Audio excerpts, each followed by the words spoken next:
नमस्कार दोस्तों, आप एक बार फिर से हमारे YouTube चैनल में स्वागत है एजुकेशनल टिप्स में। तो दोस्तों, आज जो मैं अब आपको बताने वाला हूँ, जैसे कि मैंने आपको पहली वीडियो में बताया था कि टेंस कितने प्रकार के होते हैं, उनके भाग कौन कौन से होते हैं, ये मैं आपको सब कुछ पहली वीडियो में बता चुका हूँ। यदि आपने नहीं देखी है तो आप हमारे वीडियो में हमारे चैनल पर जाकर के आप देख सकते हैं उसको। यदि दोस्तों आप हमारे चैनल पर नए हैं तो सब्सक्राइब, लाइक और शेयर करना बिल्कुल ना भूलें। चलिए दोस्तों, शुरू करते हैं। आज हम जो आपको बताने वाले हैं, आज हम बताने वाले हैं प्रेजेंट इंडेफिनिट। प्रेजेंट इंडेफिनिट के भाग कितने होते हैं। जैसे कि हमने आपको पहली वीडियो में बताया था कि एक टेंस के 4 भाग होते हैं। उसके अंदर भी जैसे कि प्रेजेंट इंडेफिनिट की हम बात करेंगे तो प्रेजेंट इंडेफिनिट के भी कुछ भाग होते हैं, जैसे कि अफर्मेटिव, नेगेटिव, इंट्रोगेटिव, इस टाइप से 3 भाग होते हैं। तो दोस्तों, टेंस को सीखने के लिए आपको रटने की जरूरत नहीं है। यदि आप रटते हैं तो आप टेंस कभी नहीं सीख पाएंगे। आपको इसको माइंड में फीड करना होता है और आपको इसको डेली बेस पे रिवाइज करना होता है। यदि आप इस तरह से करते हैं तो आप टेंस को बहुत ही इजी तरीके से सीख सकते हैं। यदि आप ऐसा नहीं करते हैं तो दोस्तों, आप कितनी भी मेहनत करेंगे आप बिल्कुल नहीं सीख पाएंगे। तो इसलिए मेरा आप सभी से निवेदन होगा कि आप टेंस को दिमाग में फिट करने की कोशिश करें, रिवाइज करें ज़्यादा से ज़्यादा। अगर आप ऐसा करते हैं तो आप बिल्कुल टेंस बहुत ही इजी तरीके से और कुछ ही समय में सीख जाएंगे। दोस्तों, ये टेंस कोई इतने खतरनाक या इतने डिफिकल्ट नहीं है, सिंपल टेंस है। अगर आप सिंपल टेंस सीख जाते हैं तो उसके बाद आप आराम से फिर सारे अपना शुरू कर सकते हैं। तो चलिए दोस्तों, अब मैं आपको बताता हूँ आज प्रेजेंट इंडेफिनिट के बारे में। ठीक है दोस्तों, प्रेजेंट इंडेफिनिट की हम शुरुआत करते हैं। तो जैसे कि मैं आपको पिछली वीडियो में बता चुका हूँ प्रेजेंट डेफिनिट के भाग, अब मैं प्रेजेंट इंडेफिनिट का फर्स्ट भाग ले लेता हूँ। जैसे कि मैंने आपको बताया था, इसका सबसे पहला जो भाग है प्रेजेंट डेफिनिट होता है। जैसे कि मैंने आपको एक बार वो बता देता हूँ। पहला हमारा भाग था प्रेजेंट इंडेफिनिट, और सेकंड था हमारा प्रेजेंट कंटिन्यूअस, और चौथा था प्रेजेंट परफेक्ट, तीसरा था प्रेजेंट परफेक्ट, और चौथा था हमारा प्रेजेंट परफेक्ट कंटिन्यूअस। ये मैंने आपको बताए थे पहले भी कि इसके ये 4 पार्ट्स होते हैं। अब इन पार्ट्सों की जो बात चल रही है वो मैं आपको बताता हूँ। पहले मैं आपको इसकी डेफिनेशन बता देता हूँ, इसकी डेफिनेशन क्या है। अगर हम डेफिनेशन की बात करें इसकी, तो डेफिनेशन में आपको यहाँ पे बोर्ड पे दिखा रहा हूँ, एक बार आप देख लीजिएगा।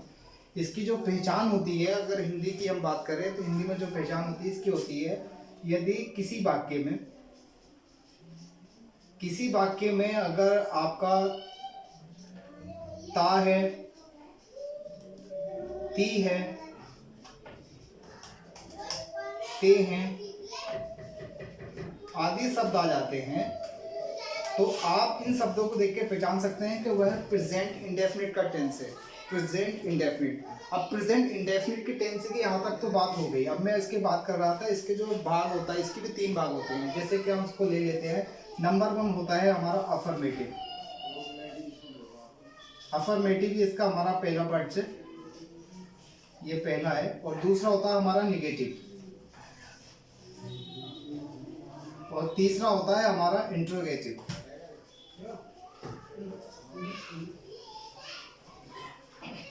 ये इसके 3 पार्ट्स हो जाते हैं। अब अफर्मेटिव में क्या होता है, निगेटिव में क्या होता है, इंट्रोगेटिव में क्या होता है, ये अब आज हम इसको बताते हैं आपको पूरी डिटेल के साथ। इन तीनों की आज हम बात करेंगे। पहले हम आज जो आपको कंप्लीट करेंगे प्रेजेंट डेफिनिट टेंस कंप्लीट करने वाले हैं। तो प्रेजेंट डेफिनिट में सबसे पहले मैंने आपको ये बता दिया कि जो इसकी पहचान होती है, डेफिनेशन है इसकी। किसी वाक्य में आपने कहीं भी हिंदी में टेंस देखा, उसमें ता है, ती है, अंत में ता है, ती है, ते हैं अगर दिखाई दे जाता है, तो आप तुरंत पहचान जाना कि ये प्रेजेंट इंडेफिनिट का आपका टेंस है। अब प्रेजेंट डेफिनिट का टेंस तो आप पहचान गए, लेकिन इसके पार्ट्स की आप बात कर लेते हैं, अफर्मेटिव, नेगेटिव, इंट्रोगेटिव, तो इसको आप कैसे पहचानेंगे। तो ये बहुत ही सिंपल तरीके से मैं आपको बता देता हूँ। जैसे कि मैंने अभी आपको बताया कि ता है, ती है, ये देख करके आप पहचान गए कि प्रेजेंट डेफिनिट है ये। अब मैं बात कर रहा था अफर्मेटिव को आप कैसे पहचानेंगे। इसका पहला टेंस, ये जो पहला भाग होता है, ये होता है अफर्मेटिव। तो इसकी भी कुछ डेफिनेशन होती है, इसकी भी कुछ डेफिनेशन होती है जो पहचानने के लिए। तो अब हम आपको बता दें, यदि आपको सिंगुलर शब्द आता है तो उसके साथ में आपको एस या ई एस लगा हुआ दिखाई देगा, अगर वो प्रेजेंट डेफिनिट का अफर्मेटिव टेंस है। तो एस या ई एस अगर आपको दिखाई देगा किसी भी टेंस में, तो आप समझ जाएंगे कि यह है प्रेजेंट इंडेफिनिट का अफर्मेटिव टेंस है। बात आ जाती है अगर प्लूरल होता है सब, अगर प्लूरल आपको दिखाई दे जाता है तो उसमें एस या ई एस नहीं आएगा, एस या ई एस उसमें शो नहीं करेगा। नंबर दूसरी बात, अगर आपको एस या ई एस दिखाई देता है तो वो प्रेजेंट इंडेफिनिट का अफर्मेटिव टेंस कहलाया जाता है, और प्लूरल में एस या ई एस नहीं दिखाई देता, इस चीज को आप ध्यान रखेंगे। ठीक है, तो अब आपको एक आधा टेंस इसका बना करके दिखा देते हैं पहले।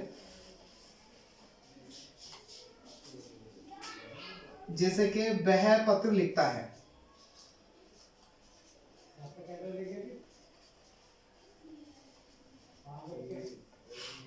तो हमने जैसे कि ऊपर डेफिनेशन आपको दिखाई थी कि अगर ता है, ती है, ते है आ जाते हैं तो वह प्रेजेंट डेफिनिट का टेंस कहलाता है। अब प्रेजेंट डेफिनिट का अफर्मेटिव की बात चल रही है तो वो भी मैं आपको बता रहा हूँ।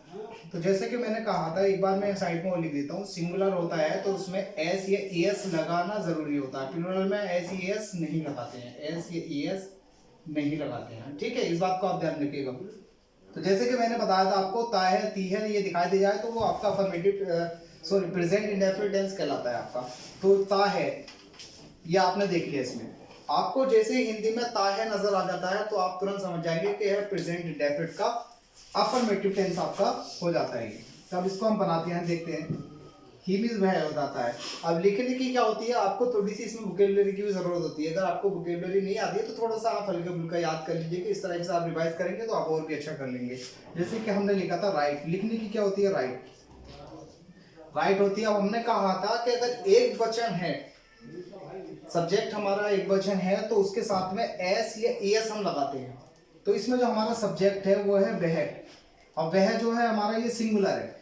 अब सिंगुलर के मैं आपको कुछ थोड़े से शब्द लिख देता हूँ, जैसे ही होता है, शी होता है, या इट होता है, ये हमारे सिंगुलर कहलाते हैं, इसको हम सिंगुलर बोलते हैं। अगर ये आ जाए अगर हमारे प्रेजेंट इंडेफिनिट के अफर्मेटिव में, तो आपको इनके साथ में ही, शी, इट, इनके साथ में आपको एस या एस लगाना जरूरी हो जाता है। तो जैसे कि हमने लिखा राइट, हमने लिख दिया यहाँ पे। अब राइट के साथ में ये एक वचन है, अब एक वचन के साथ में मैंने आपको कहा एस या एस लगाना जरूरी है। अब राइट है तो हम इसके साथ में एस लगाएंगे, ये हमारा हो जाएगा राइट्स।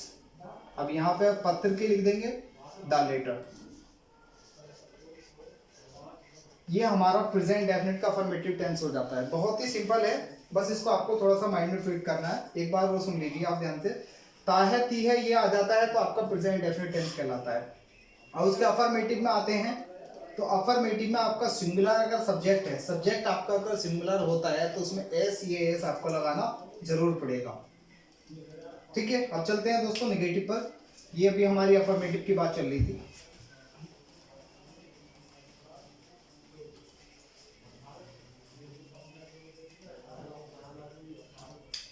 अब हम आ जाते हैं नेगेटिव पर। नेगेटिव का कोई इसमें इतनी बड़ी दिक्कत वाली बात नहीं है, कोई चेंजिंग नहीं है, कुछ ज़्यादा कोई खास नहीं है। इसमें सिर्फ क्या होता है, आपका नोट आ जाएगा, और प्लस इसमें जो हमारी वर्ब की फॉर्म आती है, हेल्पिंग वर्ब जो होती है हमारी, हेल्पिंग वर्ब में डू या डज, ये आनी है, नोट और डू या डज। आप डू किसके साथ यूज करते हैं और डज किसके साथ यूज करते हैं, ये मैं आपको बता देता हूँ। मान लीजिए अगर आपका ही, शी या इट ये शब्द आते हैं तो आप इसके साथ में डज का प्रयोग करेंगे। ये एक वचन शब्द के साथ में आता है। एक वचन के जो शब्द होते हैं उनके साथ में आपको यूज करना है डज।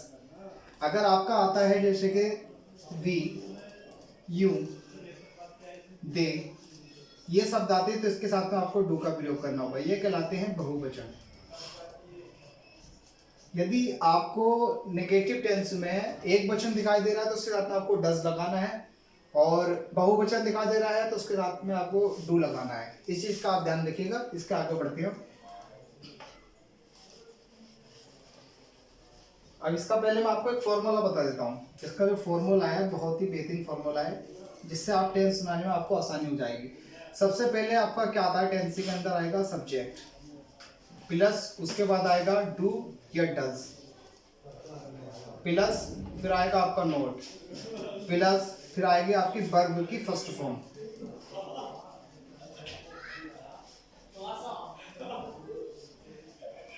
वर्ब की फर्स्ट फॉर्म, प्लस उसके बाद आएगा आपका ऑब्जेक्ट, ये आपका फार्मूला है। यदि आप इस फार्मूले से अपने टेंस को बनाते हैं तो बहुत ही आसान तरीके से आप टेंस को बना लेते हैं। अब मैं आपको बता देता हूँ, बताने कि इसका जो फॉर्मूला है, मैं इस फॉर्मूले के अनुसार आपको एक टेंस बना कर दिखा देता हूँ। जैसे कि हमने ये पिछला बनाया था अफर्मेटिव में, वह एक पत्र लिखता है, वह एक पत्र लिखता है, ये हमारा अफर्मेटिव था। इसमें सिर्फ हमें एक चीज जोड़नी है, वो है नहीं। वह एक पत्र नहीं लिखता है या वह पत्र नहीं लिखता है, ठीक है। और हमने लिख दिया वह पत्र नहीं लिखता। अगर आप ये नहीं हटा देंगे तो ये आपका अफर्मेटिव हो जाएगा, और नहीं आपने जोड़ दिया तो नेगेटिव हो जाता है। होता है ये तो आपको पता है प्रेजेंट डेफिनेट की पहचान है, जिससे कि आप पहचान सकते हैं। और हम टेंस बनाकर देख लेते हैं। ये हमारा क्या कहलाता है, ये कहलाता है हमारा सब्जेक्ट। सब्जेक्ट हमारा क्या है, ही, ठीक है। अब इसमें ई या एस का कोई मतलब नहीं होगा, ऐसी एस से वो खत्म हो जाता है आपका अफर्मेटिव में। तो ये हो गया हमारा। इसके साथ में एक वचन है, जैसे कि मैंने आपको कहा था एक वचन के साथ में डज का प्रयोग किया जाता है, तो यहाँ पे हम लिख लेंगे डज। डज आ गया। डज के बाद नोट, ये कंपलसरी है आपको लिखना क्योंकि नहीं है, और नेगेटिव टेंस है ये नोट। अब लिखने की क्या होती है, लिखने की आप सभी को मालूम होगा। यहाँ पे देखिए वर्ब की फर्स्ट फॉर्म लिखनी है, लिखने की। लिखता है इसका मतलब होगा राइट, राइट। अब इसमें एस या एस नहीं लेगा, एस या एस सिर्फ अफर्मेटिव में लगता है, नेगेटिव में नहीं। तो ही डज नॉट राइट। अब एक है तो ए, और लेटर पत्र। अब आप इसको समझ लोगे कितना इजी और कितना आसान हो जाता है। मैंने आपको एक बार वो बता दूं मैं, अगर नहीं आपने हटा दिया तो अफर्मेटिव हो जाएगा। अफर्मेटिव होने पे आपको 2-3 चीजें इसमें चेंज करनी पड़ेंगी। एक तो ये दोनों चीजें हटानी पड़ेंगी, यहाँ पे एस लगाना पड़ेगा, बाकी कोई चेंजिंग नहीं होगी, ठीक है। ये आपका हो गया नेगेटिव टेंस, इसका ये फार्मूला है। अब मैं इसका आपको चलते हैं अब लेकर आपको इंट्रोगेटिव का। अब आ जाते हैं इंटरोगेटिव।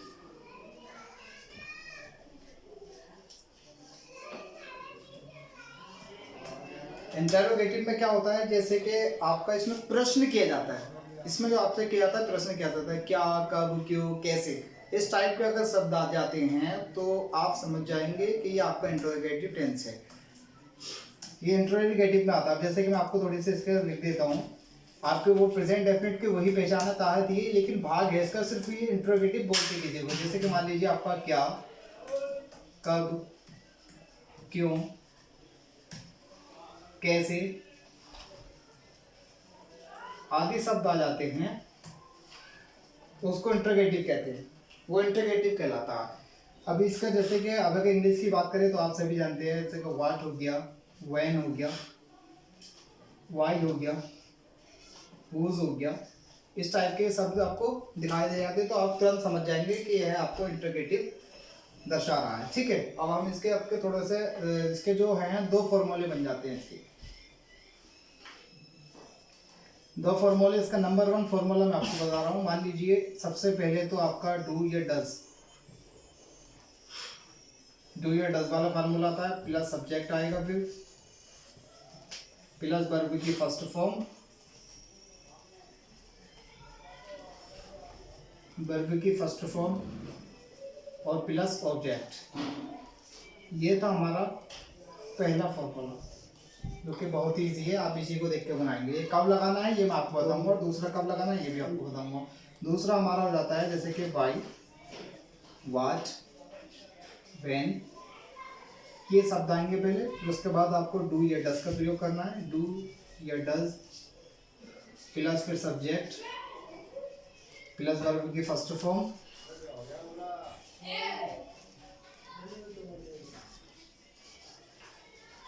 Plus object. यह आपका हो गया सेकेंड फार्मूला। अब आपको ये कब लगाना है और पहला वाला कब लगाना है ये मैं आपको बता देता हूँ। इसको मैं साफ कर देता हूँ थोड़ा सा। अब यहाँ पे जैसे कि हमने अभी पहले टेंस लिया था, अफर्मेटिव में भी लिया था, नेगेटिव में भी, इंटरोगेटिव में। ये आपको समझाने के लिए एक टेंस ले रहा हूँ ताकि आपको समझने में आसानी हो और आप अच्छी तरीके से इसको समझ पाए। तो जैसे कि हमने लिखा था पिछले में, वह एक पत्र, वह एक पत्र लिखता है, वह एक पत्र लिखता है।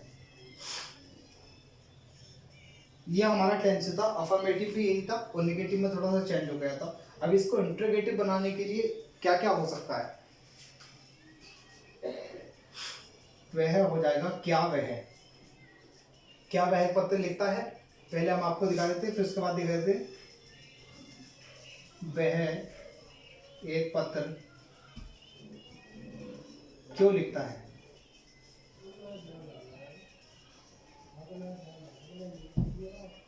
वह एक पत्र क्यों लिखता है। ये जो हमारा पहला वाला टेंस है, क्या, क्या, कब, क्यों, कैसे, अगर ये सब्जेक्ट से पहले आते हैं, क्या, कब, क्यों, कैसे, ये अगर हमारे सब्जेक्ट से पहले आते हैं तो आपको लगाना होगा पहले ये वाला फार्मूला नंबर 1 टेंस पे लगेगा। और अगर बीच में कहीं आ जाता है, टेंस के बीच में अगर कब, क्यों, कैसे ये शब्द आ जाते हैं तो आपको लगाना होगा दूसरा वाला फार्मूला। ठीक है, अब हम आपको इसका बना देते हैं। तो मैं इसको पहले अभी साफ कर रहा हूँ फिलहाल, तो आप समझ गए होंगे। अब देखिए, मैंने आपको कहा था पहले क्या, तो हम यहाँ पे ये एक वचन है, इसके अनुसार लगेगा हमारा हेल्पिंग वर्ब जो लगेगी वो हमेशा सब्जेक्ट के अनुसार ही लगेगी, चाहे वो पहले हो या बाद में हो। तो मान लीजिए उसने कहा क्या वह पत्र लिखता है, तो क्या, तो हम पहले लगा देंगे डज। डज इसकी जगह आ गई क्या की जगह। अब हमारा सब्जेक्ट क्या हो जाता है, सब्जेक्ट हो जाता है हमारा ही। बाकी हमारा टेंस वही रहेगा बिल्कुल, बाकी कोई चेंजिंग नहीं है। राइट ए लेटर, कोई चेंजिंग आपको कहीं नहीं दिखाई देगी, बस इसलिए हम लगाना भूल गए।